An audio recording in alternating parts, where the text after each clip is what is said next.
গাজায় মানবিক পরিস্থিতির অবনতি এখন চরম পর্যায়ে। ইসরায়েলি সামরিক অভিযানে নিহতের সংখ্যা ৭২,০০০ ছাড়িয়েছে।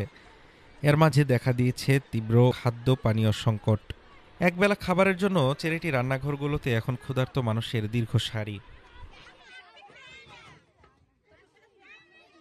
এটি উত্তর গাজার আনসার জেলা। ধুলোবালি আর ধ্বংসস্তূপের মাঝে এই ক্ষুধার্ত মুখগুলো দাঁড়িয়ে আছে শুধু একবেলা খাবারের আশায়।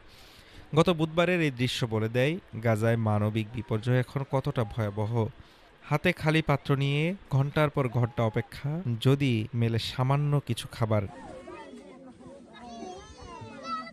গাজার বাস্তুচ্যুত এক নারী জানান, আমরা এখন পুরোপুরি এই চ্যারিটি রান্নাঘরের উপর নির্ভর করছি। যুদ্ধের কারণে সবজির দাম আকাশচুম্বী, বাজার করা আমাদের নাগালের বাইরে।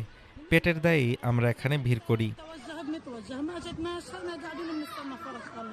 শুধু খাবার নয়, এক ফোঁটা বিশুদ্ধ পানির জন্যও চলছে যুদ্ধ। আয়ের কোনো পথ নেই, পকেটে নেই টাকা, তাই হাহাকার এখন নিত্যসঙ্গী। জাতিসংঘ সতর্ক করেছে, রাফা ক্রসিং বন্ধ থাকায় এবং জ্বালানি সংকটে হাসপাতাল ও বেকারিগুলো অচল হয়ে পড়েছে। কিছু এলাকায় মানুষ দিনে মাত্র ২ লিটার পানি পাচ্ছে। স্বাস্থ্য বিশেষজ্ঞরা বলছেন, ২০২৬ সাল জুড়ে ৫ বছরের কম বয়সী অন্তত ৭১,০০০ শিশু তীব্র অপুষ্টিতে ভুগছে। ২০২৩ সালের ৭ অক্টোবর শুরু হওয়া এই যুদ্ধে ফিলিস্তিনি নিহতের সংখ্যা ইতিমধ্যে ৭২,০০০ পার হয়েছে। তবে অন্ধকারের মাঝে আশার আলো হয়ে আছে কূটনৈতিক তৎপরতা।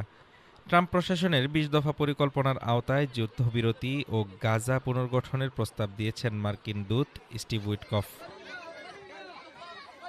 প্রস্তাব আর পরিকল্পনার বাস্তবায়ন কবে হবে তা অনিশ্চিত। তবে ক্ষুধার্ত গাজাবাসীর জন্য প্রতিটি মুহূর্ত এখন এক কঠিন লড়াই।